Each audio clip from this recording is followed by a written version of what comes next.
Hi சகோதர சகோதரிகளே, நாம இன்னைக்கு பார்க்க போறது ஜீசஸ் கால்ஸ் உடைய ஜெபகோபுரம் 2ஆம் பாகம் பார்க்க போறோம். முதல் பாகம் வீடியோல நம்ம என்ன பார்த்தோம் அப்படின்னா, நம்மளுடைய பால் தினகரன் ஐயா தாமஸ் ராஜ் அவர்கள்கிட்ட 69 பிரேயர் டவரை நான் திறந்திருந்தாலும் 70வது பிரேயர் டவரை தான் விஷனோட திறக்கிறேன் அப்படின்னு 2015 சொல்லியிருக்காரு. அதுல இருந்து ஒரு 7 வருஷம் கழிச்சு 2022 அவருடைய பிறந்த நாளுக்கு பால் தினகரனும் அவருடைய மகனான சாமுவேல் தினகரனும் ஒரு விஷயம் சொல்லியிருக்காங்க. என்ன சொல்லியிருக்காங்க வீடியோக்குள்ள போய் பார்க்கலாம்.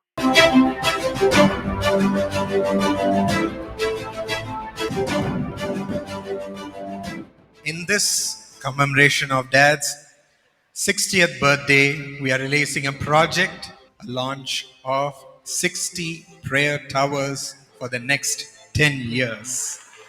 Praise God for that.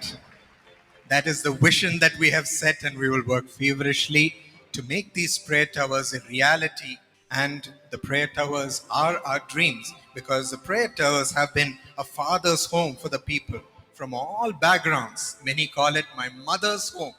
When they are longing for a mother's love or a father's love, they just come from any background or from any level. They come and cry.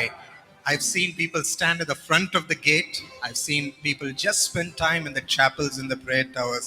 They pour out their tears and they receive a great release from their burdens. They receive great peace and tremendous miracles for every prayer they offer. God is there to answer every prayer and make them smile and to go and be a part of their life from that moment on. And these prayer towers are a blessing to nations as well, as we have prayer towers in Israel, in Dallas, Texas, in the USA, in Chennai. Brother DGS Dinakaran Memorial Prayer Tower, named after my grandpa. We have in the Delhi National Prayer Tower to pray for the nation, in Bangalore, and so on. And so we have over 100 prayer towers, and we hope to add 60 more to be a blessing to the people. We will launch it at this moment.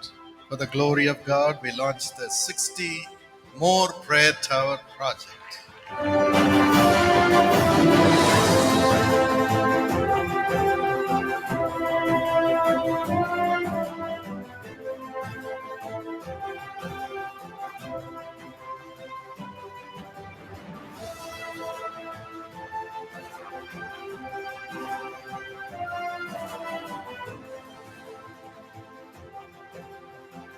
நம்ம பாகம் 1 வீடியோல நம்மளுடைய பால் தினகரன் அவர் வாயாலே ஒத்துக்கிட்டாரு அப்படின்னு பார்த்தோம். அது என்ன அப்படின்னா 69 பிரேயர் டவரும் விஷன் இல்லாம தான் திறந்தேன் அப்படின்ற மாதிரி அவர் வாயாலேயே ஒத்துக்கிறாரு.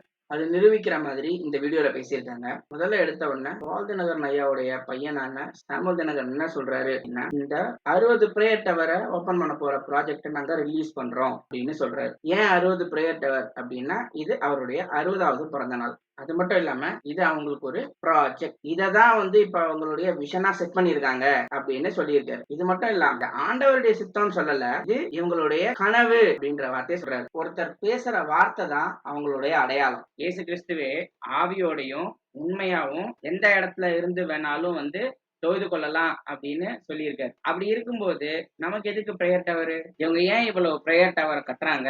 இதுக்கு இவங்க இவ்வளவு முட்டு கொடுத்து பேசுறாங்க அப்படின்னா, இவங்களோட நோக்கமே ஜீசஸ் கால்ஸ் மினிஸ்ட்ரிய ஒரு பெரிய ஸ்தாபனமாக்கணும், அது மூலமா இவங்க நிறைய சம்பாதிக்கணும் அப்படிங்கறது ஒரே நோக்கத்துக்காக தான் இவங்க இவ்வளவு பிரேயர் டவரையும் கட்டுறாங்க. இதெல்லாம் இவங்களோட காசுல பண்றாங்களா? கிடையாது. ஆண்டவருக்கு கொடுக்கறதா நினைச்சு தசம பாகம் கொடுக்கிற ஜனங்களுடைய பணத்தை தான் இவங்க இப்படி செலவு பண்றாங்க. இதுலயே இவங்களுடைய சுயநலம் தெளிவா தெரியுது. முழிச்சுக்கோங்க, ஜாகிரதையா இருந்துக்கோங்க. நன்றி.